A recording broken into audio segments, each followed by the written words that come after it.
Hey there everybody, welcome to the channel. I'm Cindy Daychuck with Queen Bee Creations, and today is a thrift flip video because it's getting crowded. There's a lot of stuff here, and I have other people that look for things and drop them off, so sometimes it gets a little crazy here with a bit of an overload, and I'm in an overload situation. So we're going to do a couple of thrift flips. The first thing that we're going to do is this guy. Which was a dump find. It actually opens, it's hinged. So we are gonna sand off the top, but depending upon how that goes and what that looks like, depends upon what I might do with it. Whether I'm painting it, whether I'm staining it. But I am gonna be painting all of this. And for that, and I figure because I'm custom mixing that color, in case I end up with a lot of it, I may use it for a bunch of the other projects. So that's why I'm starting with this one. So what I am looking at is I have a bunch of old paint, and you know what? You probably have the same, right? Where you have paint that you have for specific projects and then you don't get back to it, and you know, so I have some really old Fusion, let me get glasses, called Upper Canada. I don't even think this is a real color anymore. I don't think that they make this. I'm trying to recall, but it's not on my shelf. So it's kind of a really pretty green, but it's a little too green for me. So I'd like to soften it out. And so I just pulled a bunch of, oh my goodness.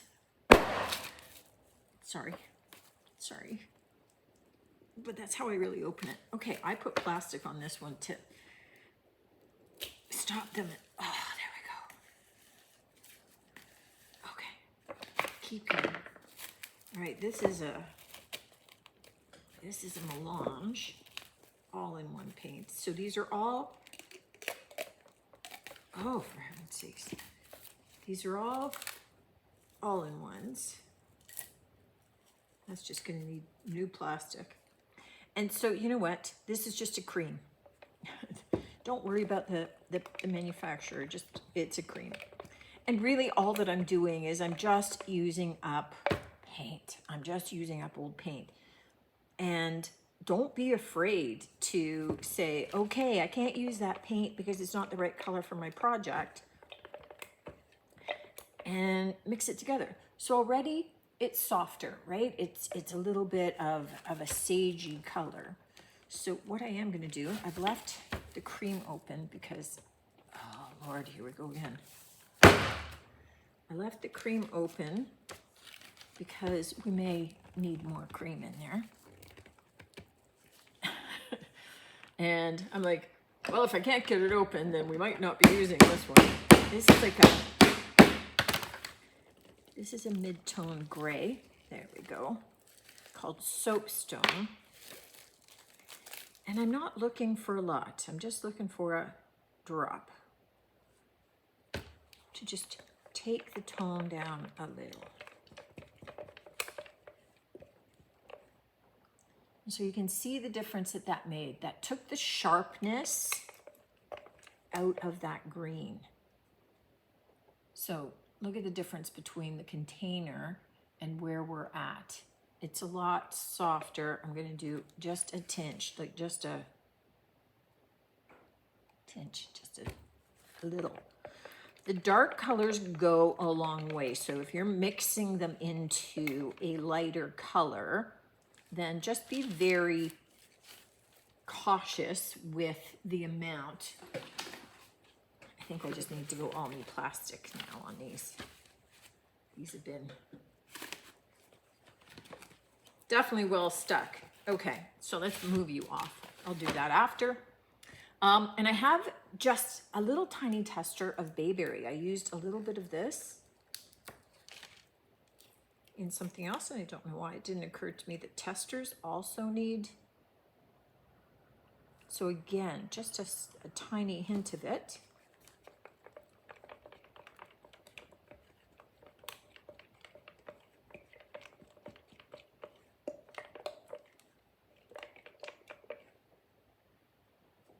All right. Okay, I am into that color. That works perfect. So what I am gonna do, I am going to get all new plastic on all of these lids that I opened, including the little tester because it was already starting to seal up.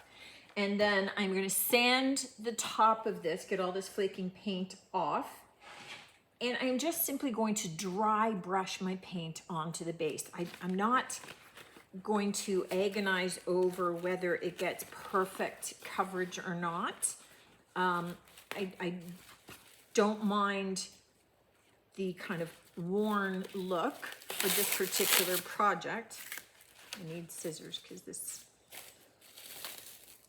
when your box gets all broken and the teeth all disintegrate, it's kind of going, that's never going to work. So I am going to do some dry brushing on it, right? So I will pull you in when we get to that point, but I'm going to start off by sanding first because that's messy and we're going to want to get the dust all off that. So I'm going to get one more sealed up and I'll sand and then we'll reconvene on this particular project. But with this, one of the things that I considered, right, is what the condition was of the woven wood, right? If that was all cracked and chipped and missing pieces, then it's really not going to be worth trying to fix that up. But because it's in perfect condition, the whole thing though just looks old and tired, and especially with the top being, you know, all chipped and most of the paint gone, it doesn't look good. So people get rid of it. So we're gonna rescue that baby because it's still in good condition. All right, I've got the top sanded. Which way does it open? This way. And the underside sanded.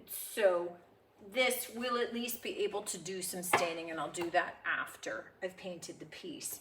What I've also done is I've taken a broom to this, dusted it all off, and that's the easiest way with surfaces like this, is to take an old paintbrush and brush it, and took the shop vac to it to get all the rest of the dust off, and now we're ready to start painting.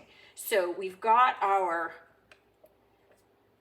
pale green. I am just going to use a chip brush for this, and because I want a dry brush, I'm just going to wipe off on my drop cloth. That's what it's for. And we're just going to start brushing back and forth over those slats, and it just starts to clean it up right away. The nice thing about the dry brushing is then it doesn't look like it had to be perfect coverage, right? So it gives you the opportunity to have some of that natural wear because it's not a brand new piece. It's never going to look brand new. So we get to let that work for us. And it really doesn't take a lot of effort. And it already had kind of a creamy white worn finish on it. So we're just going to use that to our advantage. We still have more to go on our hamper, but in the meantime, there's a couple of other projects that I'm going to get started on. So let's start with this guy. Super cute, little finial on the top, but it's kind of a little bit worn and tired looking. I like the red though. So what I am going to do is I am going to spray out the cage because I hate hand painting this stuff. So I'm going to spray that out with a flat black. I'm not going to worry about the base and the top so much. I mean, overspray I'm good with, but those I will hand paint just because this stuff is really hard to distress. But I'm going to get that going. I do have another find, which my sister found at the dump. Now, this is kind of weird, but kind of fun, kind of cool. See what you think. It's this big old metal lamp. And look at that. So cute, right? Not so cute in the yellow. I tested it, it does work. So what I'm going to do with this is I'm going to spray it dark. I'm not going to do it in the matte black. I could, but I'm going to do it in this color from Rust-Oleum, which is flat, soft iron. I really like this, where you're going for something that has that metallic look, but it's not as stark black, so that we can then do some stuff with the detailing of this. But I'm going to get that sprayed. I'm going to tape this off. Well, no, I'm going to spray that. I'm going to take this off. So this isn't a stark white anymore, and I'll tape off just the first little bit of the cord so that when I spray, that's not getting sprayed, so it'll look kind of cool when it's done. But that's the next step on this one, is to get that painted out. Well, dust it off first and then paint it out. I have to check the weather. It was rainy when I left, but through my back windows, it looks a little bit sunny. If I can get this going outside so that I'm not dealing with the fumes, then I will. All right. So those two pieces have to get sprayed. So we're gonna do those outside. This guy, I have this little candlestick and I have this little bird, and they're nothing on their own. So I'm gonna merge them. First thing that I'm gonna do is I'm gonna use a little bit of construction adhesive. And so for things like this, what I like to do is dab some construction adhesive, because this takes a while to dry. And inevitably, I pick it up, I move it, I decide I need to paint it. So what I like to do, and I'm not sure if this has had enough time. Oh, it has had enough time to heat up. So I did some dabs of the construction adhesive, and then in between each of those dabs, I'm dabbing on some hot glue. And then that way,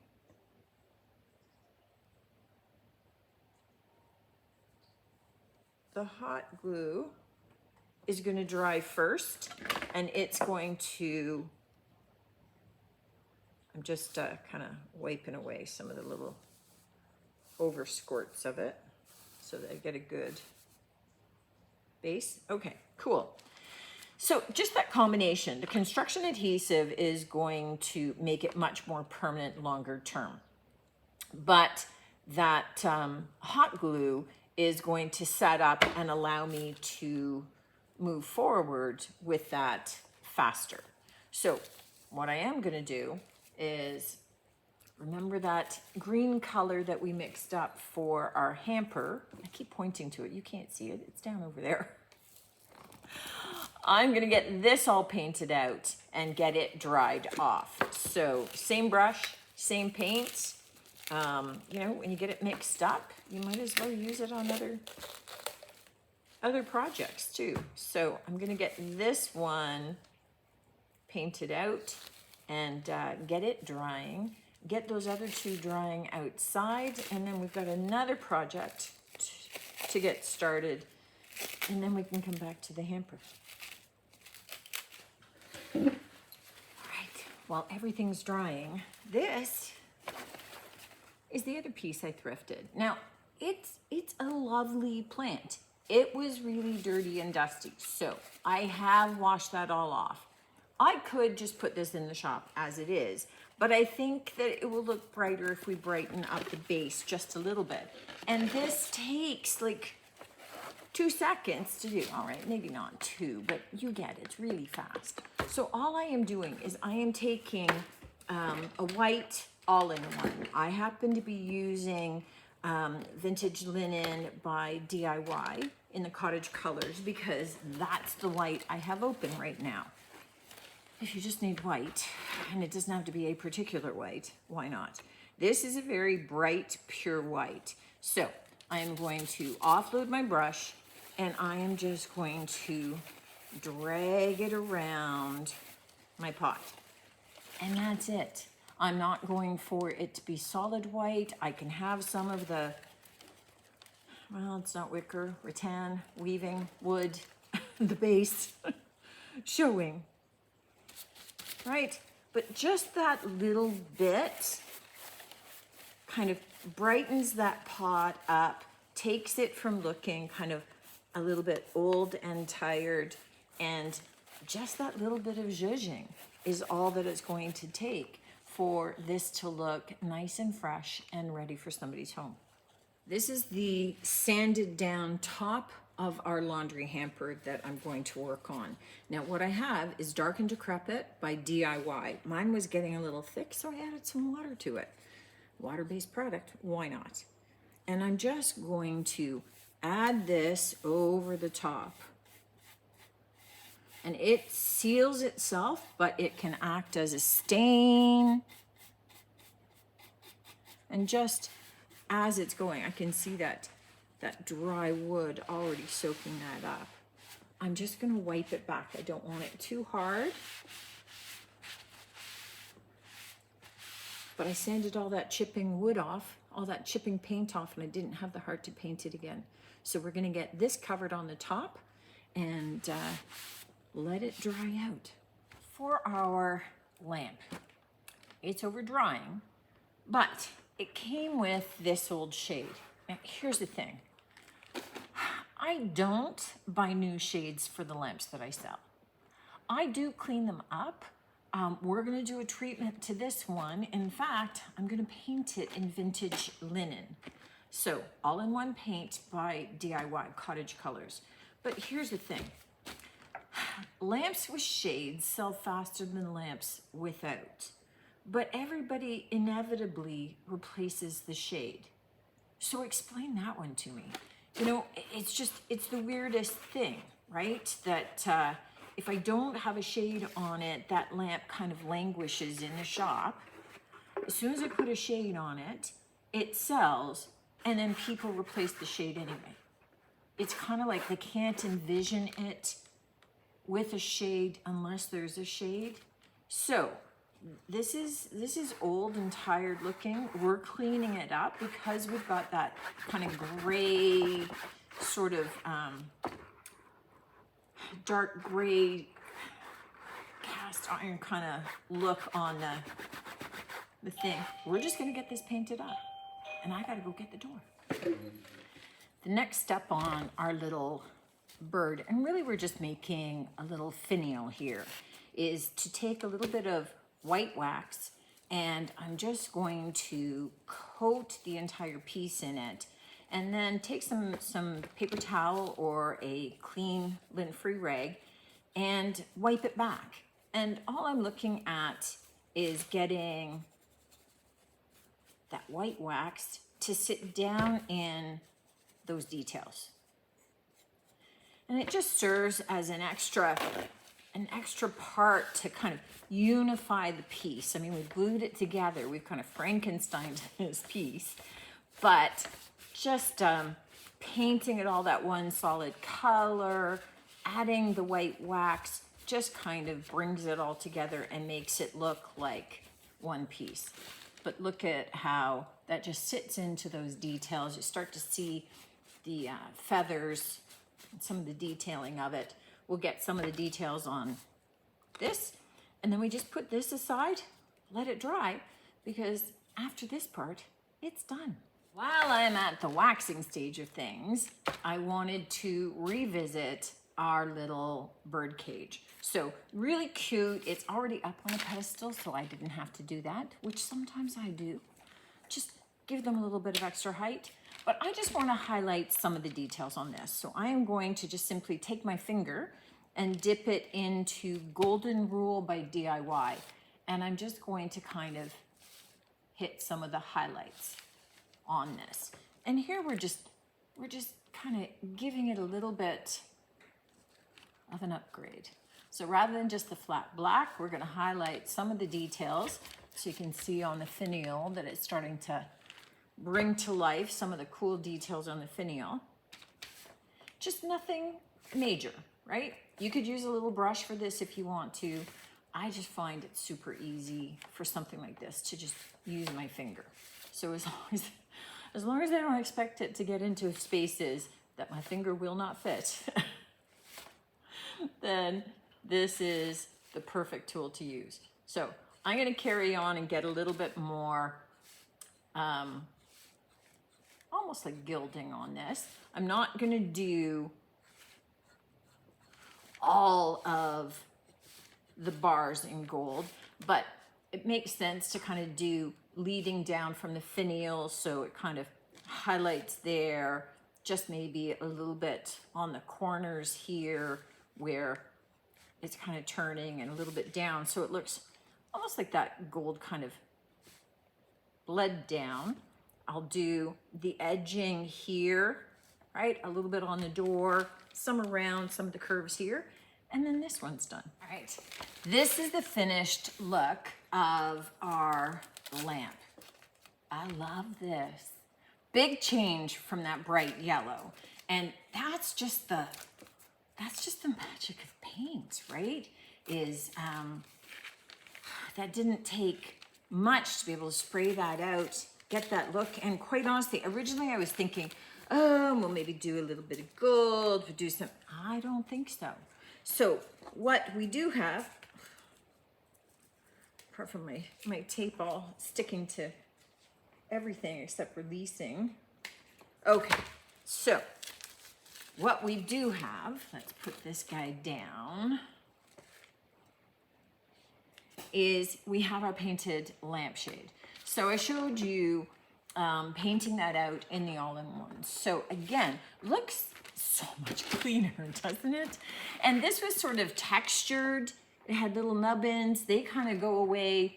I just did a little bit of light misting. I did the all-in-one. I did 2 coats, and I got pretty decent, pretty even coverage.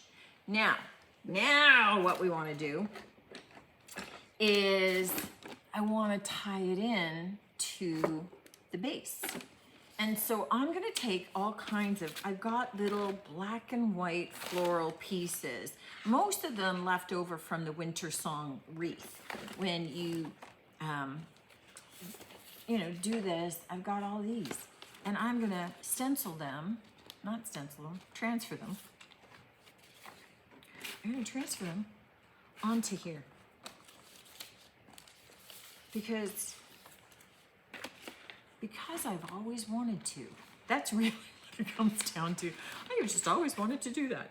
So I'm going to be taking, let me start with this, because I'm gonna cut them apart and piece them just so I get kind of a nice fit along the way. And because I'm working on a curved surface, I don't want them to be too long.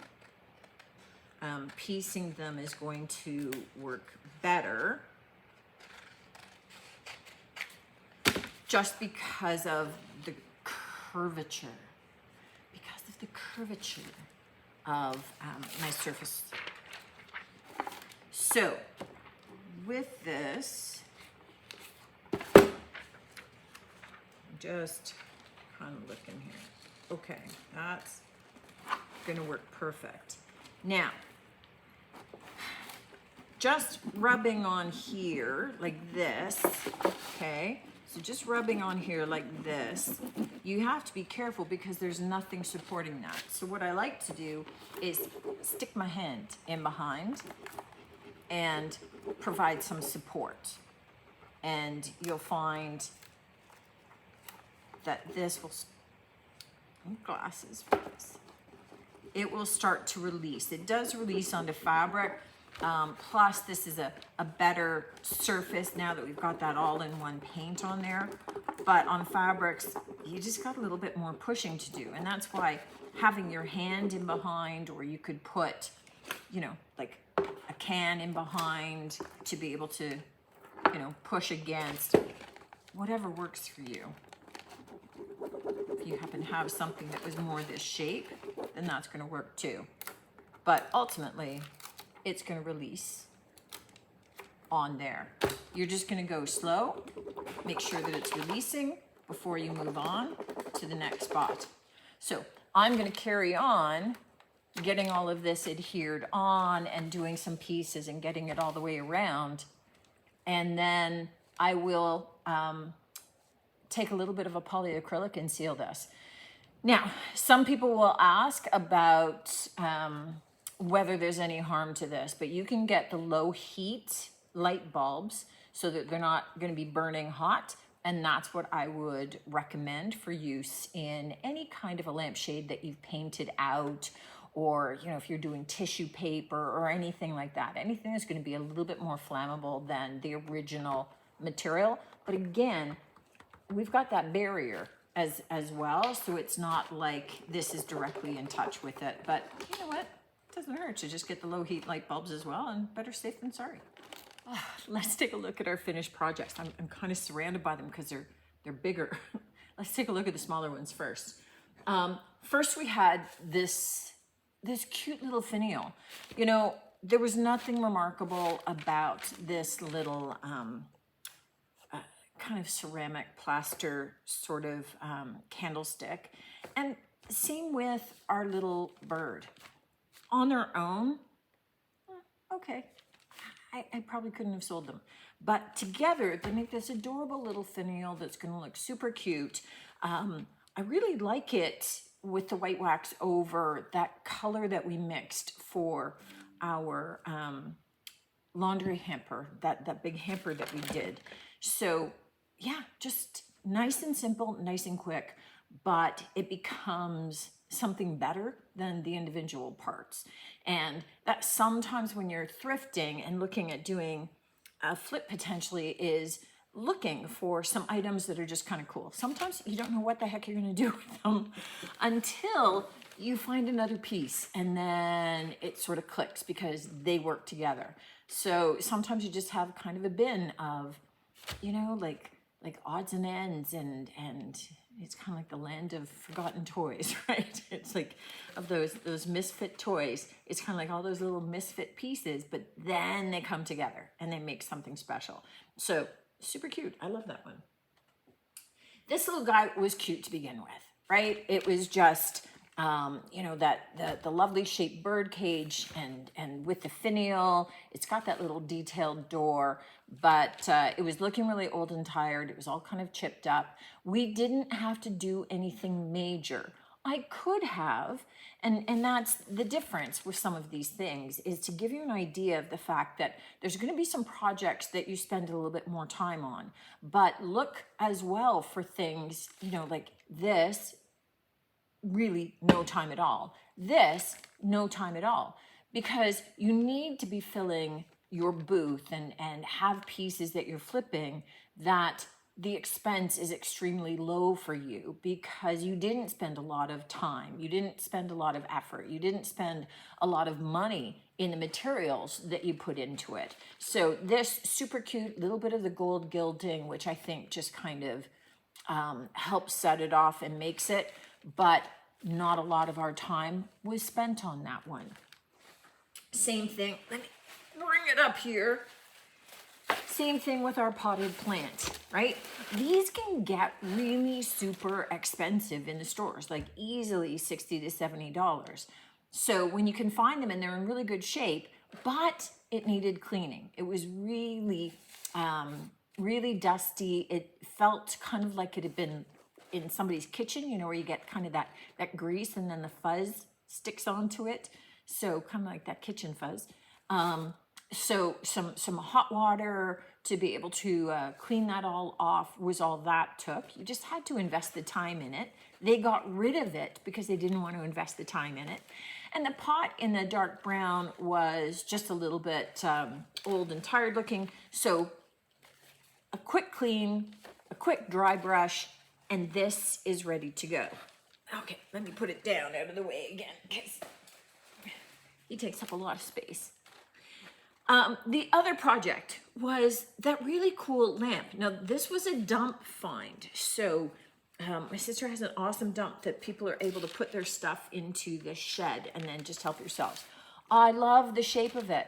It definitely was ready for a makeover. It did not look good in that bright yellow, but just this color of spray paint, which is that flat soft iron color from Rust-Oleum. I love this for a lot of hardware where I don't want it to be bright shiny silver. I don't want it to be like that flat matte black. That's going to be too harsh a look for the piece. I use this color a lot, so it's one of my favorites. And it just kind of picks this up. Now, again, you know, it had that old tired lampshade on it.